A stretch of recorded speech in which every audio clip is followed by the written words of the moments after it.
Praise the lord. దేవునికే మహిమ కలుగును గాక. ఈరోజు దేవుని వాగ్దానము, దేవుడు నీతో చేస్తున్న వాగ్దానము, అపవాది నీ యొద్ద నుండి దోచుకున్నదంతా తిరిగి నీవు దక్కించుకుంటావు అని. యోవేలు గ్రంథము 2వ అధ్యాయము 25వ వచనం. మీ దేవుడైన యెహోవా నామమును స్తుతించునట్లు నేను పంపిన మిడతలను, గొంగలి పురుగులను, పసర పురుగులను, చీడ పురుగులను అను నా మహా సైన్యము తినివేసిన సంవత్సరముల పంటను మీకు మరలా ఇత్తును. దేవుడు ఈరోజు నీతో సూటిగా స్పష్టంగా తెలియచేస్తున్న మాట ఏమిటనంటే, అపవాది నీ యొద్ద నుంచి ఏమేమి దోచుకొని వెళ్ళాడో, వేటిని దొంగిలించాడో వాటన్నిటినీ తిరిగి దేవుడే నీకు అనుగ్రహించబోతున్నాడు. ఈ సత్యాన్ని నీవు విశ్వసించినట్లయితే ఈ వాగ్దానము నీ జీవితంలో నా దేవుడు స్థిరపరచును గాక. అపవాది ఏ ఏ రీతిలుగా, ఎన్ని రకాలుగా, ఏ విధము చేతనైనా నిద్ద నుంచి దొంగిలించి ఉంటే, దోచుకొని ఉంటే వాటన్నిటినీ దేవుడు తిరిగి మరలా నీకు అనుగ్రహించబోతున్నాడు. ఒకవేళ నువ్వు అనేక సంవత్సరాల నుంచి నీ కష్టార్జితాన్ని నీవు అనుభవించలేని స్థితిలో ఉన్నావా?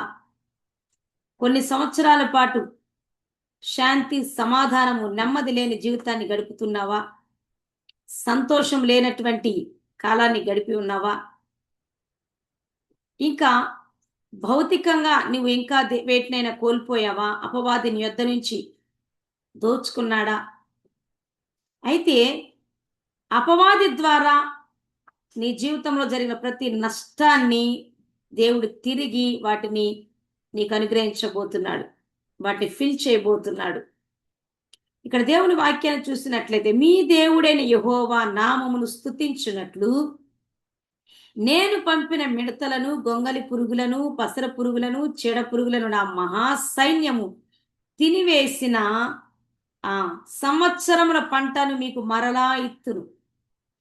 ఆనాడు ఇశ్రాయేలు యొక్క కష్టార్జితాన్ని కొన్ని సంవత్సరాల పాటు మిడతలు, గొంగలి పురుగులు, పసర పురుగులు,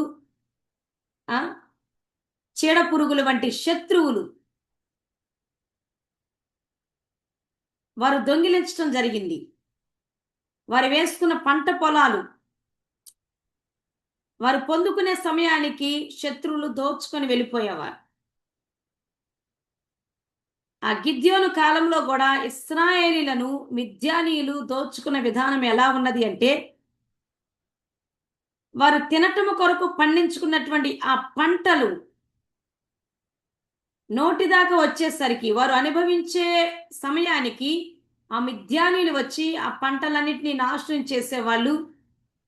అలాగే మరికొన్నింటిని వారు దోచుకొని వెళ్ళిపోయే వాళ్ళట.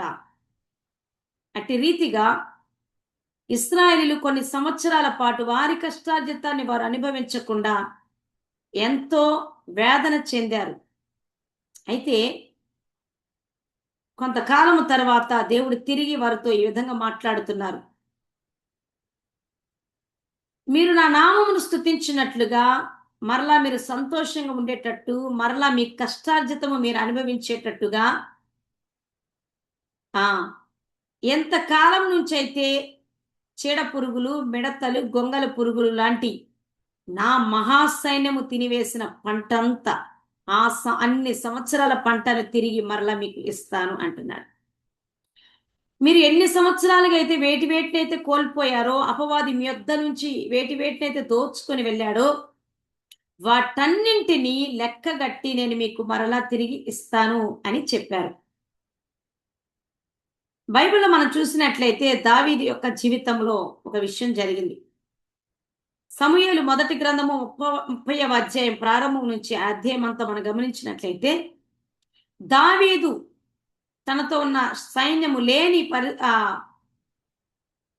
సమయంలో అమాలేకులు అనేటువంటి శత్రువులు దావీదు కుటుంబం ఉంటున్నటువంటి సిక్లగు అనే ప్రాంతం మీద పడి ఆ పట్టణం అంతా కాల్చివేసి అక్కడ ఉన్నటువంటి అతని కుటుంబాన్ని అనేక మందిని చెరపట్టుకొని వెళ్ళిపోయారు. దావీదుకు వారికి సంబంధించిన వాటన్నిటిని దోచుకొని వారు వెళ్ళిపోయారు. అయితే 3 రోజుల తర్వాత దావీదు సిక్లగు వచ్చినప్పుడు అంత కాలిపోయి శత్రువులు దోచుకొని వెళ్ళిన పరిస్థితి అంతా చూసినప్పుడు ఏడవటానికి కూడా శక్తి లేనంతగా అతను అల్లాడిపోతూ దుఃఖపడుతూ ఉన్నాడు.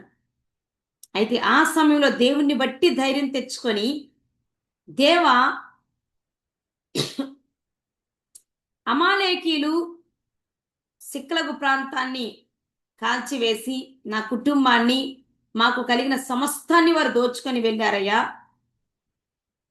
అయితే నేను మరలా వారు దోచుకొని వెళ్ళినదంతా నేను తిరిగి దక్కించుకుంటానా అని దేవుని సన్నిధికి వెళ్ళి విచారణ చేసినప్పుడు దేవుడిచ్చిన మాట, నీవు వెళ్ళు, నీవు కోల్పోయినది అమాలేకీలు మీ యొద్ద నుంచి దోచుకున్న సమస్తమును తిరిగి దక్కించుకుంటావు అని.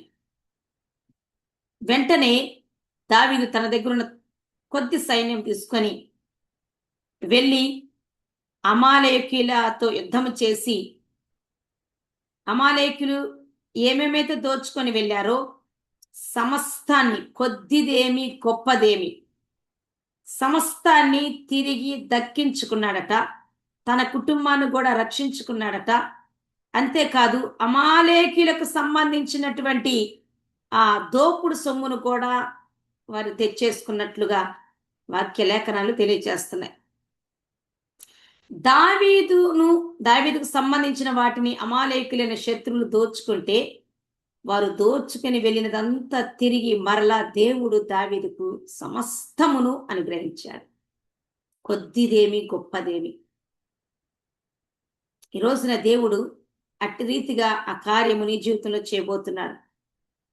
నీ జీవితంలో అపవాది కొద్దిదేమి గొప్పదేమి, ఏ ఏ రూపాల్లో నష్టాన్ని కలుగ చేశాడో, ఏ ఏ రూపాల్లో కష్టాలను తీసుకొచ్చాడో, వేటి దోచుకొని వెళ్ళాడో, ఎంతగా నష్టపోయేలా మీ జీవితంలో చేశాడో, ఎంత కన్నీరు పెట్టించాడో,